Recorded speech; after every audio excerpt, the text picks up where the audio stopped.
নমস্কাৰ, মই আছিলো বিনয় কাশ্যপ। এষ্ট্ৰলাইভ অসমৰ সমূহ দৰ্শকবৃন্দক স্বাগতম জনাইছো। আহক আজি আমি তিথিৰ বিষয়ে জানিছো। যোৱা ভিডিঅ'ত আমি গম পালো যে তিথি কি হয়। আহক আজি আমি জানিম যে তিথি কি, ক্ষয় তিথি আৰু বৃদ্ধি তিথি কি হয়।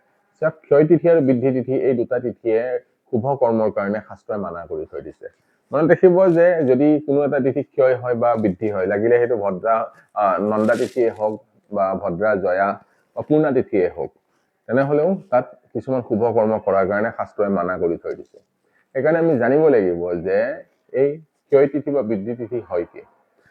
ক্ষয় তিথি মানে হল কি, যে সূৰ্য উদয়ৰ পিছত আৰু নেক্সট ডে সূৰ্য উদয়ৰ আগতে যদি এটা তিথি শেষ হৈ যায়, তেনেহলে সেইটো ক্ষয় তিথি বুলি কয়। আৰু সেইটো ডিউৰেশ্যন সদায় কম হৈ থাকে সেই তিথিটো। আৰু বৃদ্ধি তিথি কি, যে সূৰ্য উদয়ৰ আগতে কোনো এটা তিথি ষ্টাৰ্ট হৈছে আৰু নেক্সট দিনা সূৰ্য উদয়ৰ পিছলৈকে সেই তিথিটো চলি আছে, তেনেহলে সেইটো বৃদ্ধি তিথি বুলি কয়। আৰু এই ক্ষয় তিথি আৰু বৃদ্ধি তিথিত যিকোনো শুভ কৰ্মৰ পৰা শাস্ত্ৰই কৈছে যে আমাক বিৰত থাকিবলৈ। আৰু এইখিনি সময়ত কোনো ধৰণৰ শুভ কাম কৰিব নালাগে।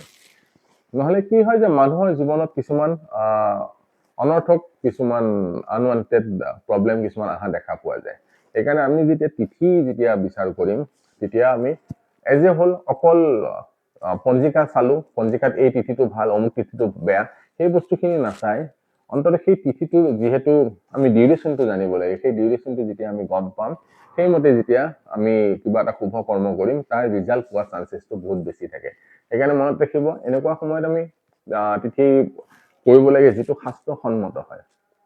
ক্ষয় তিথিটো শুভ কৰ্মৰ কাৰণে আমি সদায় শাস্ত্ৰই বৰ্জিত বুলি কৈছে, আৰু যিহেতু বৃদ্ধি তিথিটো শুভ কৰ্মৰ কাৰণে বৰ্জিত বুলি কৈছে, সেইটো কাৰণে অকমান চাই চিতি লয় ভাল বিদ্বানৰ হাতুৱাই বা নিজেও চাব জানি বা পঞ্জিকা চাই তিথিটো কিমান ডিউৰেশ্যন আছে সেই ডিউৰেশ্যনটো প্ৰথমতে মনত কৰি ল'ব।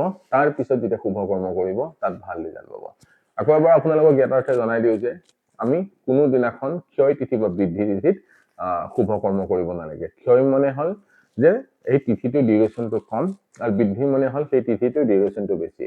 আৰু ক্ষয় মানে হল যে সূৰ্য উদয়ৰ পিছত তিথি ষ্টাৰ্ট হৈছে আৰু নেক্সট দিনাখন সূৰ্য উদয়ৰ আগতে তিথিটো শেষ হৈছে, তেনেহলে সেইটো বেয়া তিথিত পৰিব।